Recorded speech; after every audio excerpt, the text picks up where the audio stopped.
Hello everyone.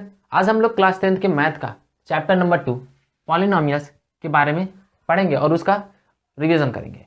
तो सबसे पहले देखिए पॉलिनोमियल्स। तो पॉलिनोमियल्स को जो हम लोग इस तरह रिप्रेजेंट करेंगे, पी एक्स लिखेंगे या फिर क्यू एक्स जेड एक्स जो भी लिखना हो वो लिखेंगे और इस तरह कुछ लिखा रहेगा polynomial a0 xn plus a1 xn-1 इस तरह की चीज़ें लिखा रहेंगे। और वैसे भी ये चीज़ें समझने की है नहीं। देखिए पॉलिनोमियल्स होगा कब, जब आप पहचानोगे उसमें। तो जो यहाँ पर वेरिएबल है, देखिए ये क्या है, वेरिएबल है। और ये जो a0 a1 a2 a dot dot यहाँ से an और ये सब चीज़ें लिखी हुई हैं, ये क्या होते हैं, कांस्टेंट होते हैं। और उसके अलावा जो चीज़ें हैं वो क्या है, वेरिएबल है। जैसे xn xn-1 xn-2 ये सभी चीज़ें क्या है, वेरिएबल है। इनका वेरिएबल होने का मतलब क्या होता है कि ये चीज़ें जो होंगी चेंज होती रहती हैं। क्या होगी, वो चेंज होती रहेगी। और अगर कांस्टेंट की बात करें, जैसे a0 a1 a2 ये सभी चीज़ें क्या है, कांस्टेंट है। और कांस्टेंट हुआ तो इसका मतलब ये क्या होगा, चेंज नहीं होगा। किसके फॉर्म में होंगे, ये नंबर के फॉर्म में होंगे। किसके फॉर्म में, नंबर के फॉर्म में होंगे। और इसमें बोला है कि इससे अगर एल्जेब्रिक एक्सप्रेशन में है तो यहाँ पर a0 जैसे लिखा तो a0 है, लेकिन ये 0 के इक्वल नहीं होना चाहिए, क्योंकि यहाँ पर अगर 0 के इक्वल होगा तो ये पहला वाला नंबर क्या हो जाएगा, 0 हो जाएगा। ठीक है। अब देखिए ये जो एल्जेब्रिक एक्सप्रेशन है, मतलब कि पॉलिनोमियल है, उसको हम पहचानेंगे कब कि ये पॉलिनोमियल होगा, कब पॉलिनोमियल नहीं होगा। तो यहाँ पर देखिए मान लेते हैं एक एग्जांपल देखते हैं। जैसे पी एक्स लिखा हुआ, P X is equal to क्या हो गया, 2x + 3।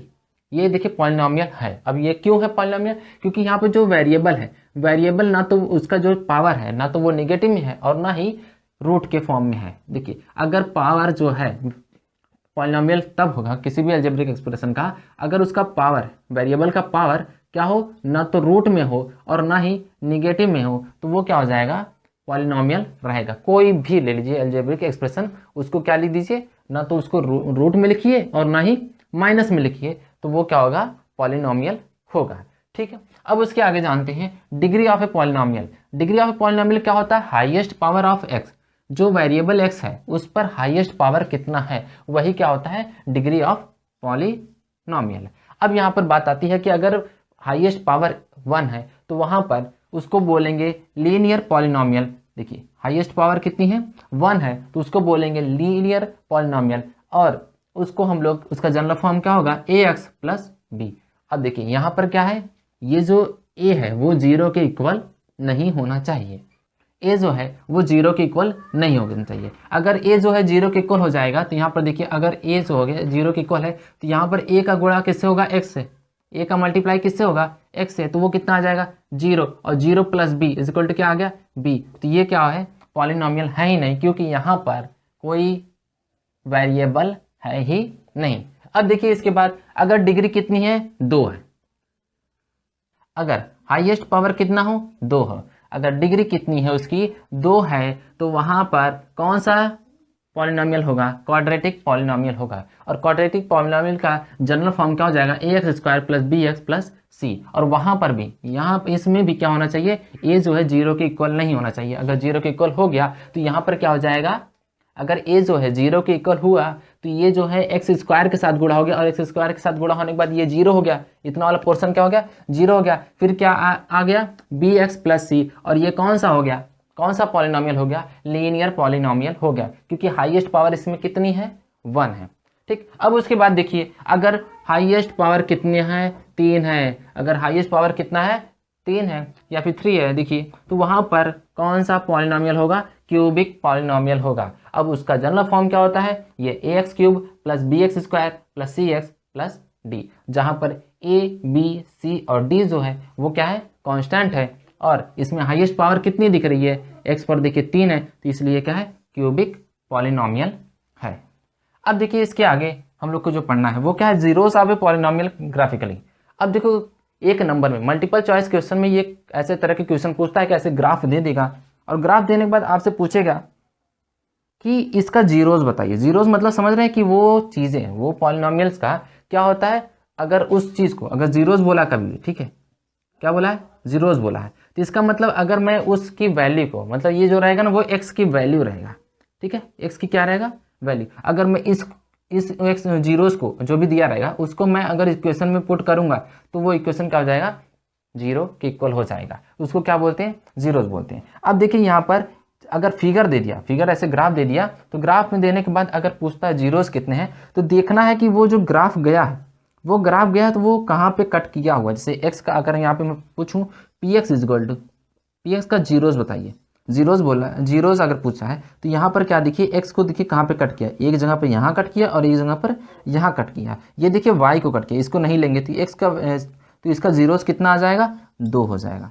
ठीक, अब इसमें देखिए इस वाले में एक्स को जो है एक ही पोजीशन पे कट किया, इसलिए यहाँ पर एक्स का जीरोस होगा कितना, 1 होगा। और यहाँ पर देखिए इसने एक्स को कहीं पर कट नहीं किया, तो इसलिए यहाँ पर इसका जीरोस कितना हो गया, 0।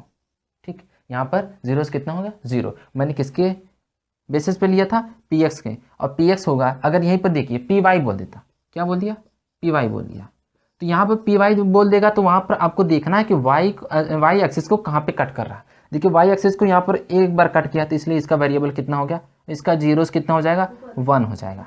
ठीक है, और वैसे ही अगर यहाँ पर देखेंगे इसमें, तो वाई को कहीं पर भी नहीं कट किया, इसलिए यहाँ पर जीरोस क्या हो जाएंगे, वाई के 0 हो जाएंगे। और यहाँ पर देखिए एक जगह पे कट किया, इसलिए वाई के यहाँ पर 0 क्या होंगे, 1 होंगे। ठीक है, तो यहाँ पर देखिए ये क्वेश्चन ऐसे रिलेटेड क्वेश्चन जो है वो अक्सर पूछता है।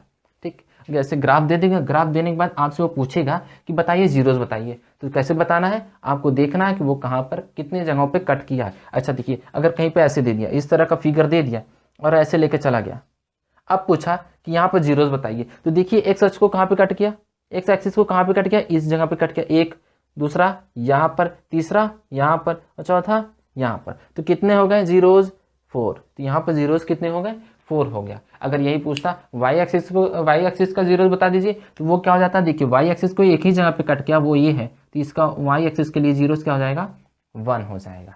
ठीक है, तो इससे रिलेटेड क्वेश्चन को अब कोई भी डाउट होना नहीं चाहिए। अब देखते हैं आगे।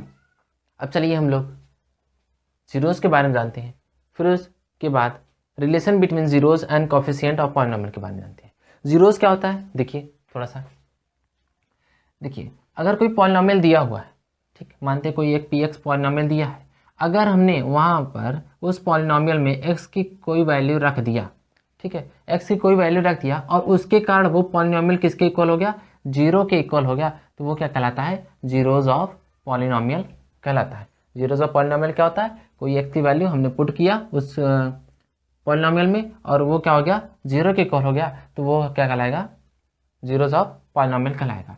अब देखिए लीनियर पॉलिनोमियल है, तो उसमें जो नंबर ऑफ जीरोस होगा वो 1 होगा। अच्छा जीरोस होगा या फिर रूट्स भी बोलते हैं, उसको क्या बोलेंगे, रूट्स भी बोलते हैं। ठीक है, रूट भी बोलेंगे।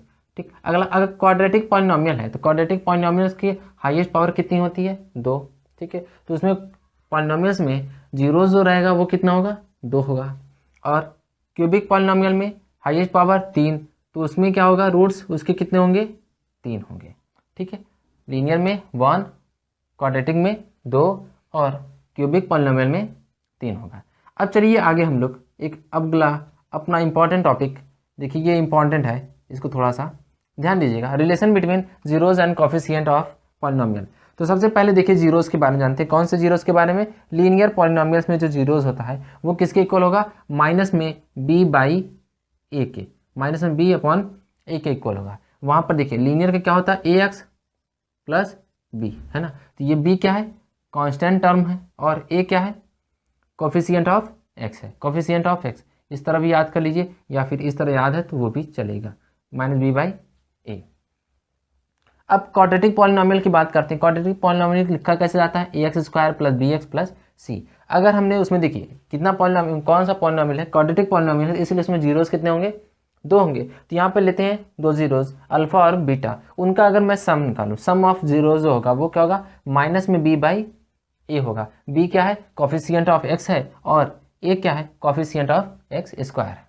ठीक, उसके बाद product of zeros alpha into beta. ठीक है, प्रोडक्ट मतलब होता है उन दोनों का मल्टीप्लाई कर देंगे तो वो कितना आएगा, सी बाई ए आता है।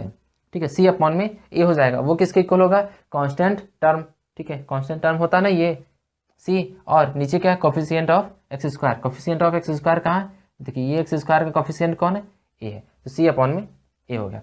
इसको याद रखिए, ज़्यादातर यही पूछता है। ठीक है, नंबर ऑफ जीरोस बताइए, अगर ऐसे दे देगा क्वेश्चन में कि कोई क्वाड्रेटिक की क्वेश्चन है, उसके जीरोस 2 और 3 है, तो वहाँ पर क्या बताइए, वो क्वाड्रेटिक इक्वेशन हमको बताइए। तो क्वाड्रेटिक इक्वेशन बताने के लिए आपको क्या करना पड़ेगा, पहले सम ऑफ जीरोज निकालना पड़ेगा, फिर प्रोडक्ट ऑफ जीरोज निकालना पड़ेगा, फिर उसके बाद वो क्या होगा, क्वाड्रेटिक इक्वेशन बनेगा। अब उसके आगे देखिए क्यूबिक पॉलिनोमियल। क्यूबिक पॉलिनोमियल में क्या होगा, देखिए यहाँ पर इसको इस तरह लिखा था a(x³ + b(x² + c(x + d)। अब वहाँ पर हम क्या निकालेंगे, सबसे पहले सम ऑफ जीरो से होगा, वो क्या होगा -b/a होगा। देखिए सबका यहाँ पर भी क्या था -b/a, यहाँ पर भी -b/a, यहाँ पर भी -b/a होगा। और इसका भी कॉफिशिएंट क्या हो जाएगा, इसको याद करने की जरूरत नहीं है, इसको मत याद करिए चलेगा, इसको याद रखिए -b/a, क्योंकि आपको क्वाड्रेटिक जो क्यूबिक पॉलिनोमियल है उसका ये चीज़ पता है, ठीक है। जनरल फॉर्म पता है तो आप इसको लिख लेंगे, तो b/a क्या भाई, यहाँ पर b है, x² का कॉफिशिएंट है, और a क्या है, ये x³ का कॉफिशिएंट है। इस चीज़ को याद करने की जरूरत है नहीं, और वो भी माइनस में है। अब देखिए उसके बाद प्रोडक्ट निकालना, दो जीरोस का। देखिए जीरोस कितने होते हैं क्यूबिक में, 3 होते हैं, अल्फा होता है, बीटा होता है और गामा होगा, 3 है, ठीक है 3 है। तो यहाँ पर क्या किया, 2 का प्रोडक्ट है, मतलब अल्फा इंटू बीटा, देखिए 2 का प्रोडक्ट है, और उसके बाद अलग अलग का तीनों का निकाल करके सम कर दिया, ठीक है। Alpha into beta plus beta into gamma plus gamma into alpha, इसका क्या होगा c/a, c/a होगा, ठीक। उसके बाद जो तीनों का प्रोडक्ट, ये है क्या, product of polynomial, cubic polynomial. तो यहाँ पर अल्फा बीटा गामा तीनों का क्या हो जाएगा -d/a। तो देखिए हम लोगों ने पूरे चैप्टर का रिवीजन जो है लगभग 5 से 10 मिनट के अंदर क्या कर लिया, कंप्लीट कर लिया, ठीक है। तो यहाँ पर देखिए अगर इसको देखेंगे तो इसमें जो है पूरा चैप्टर का रिवीजन हो गया।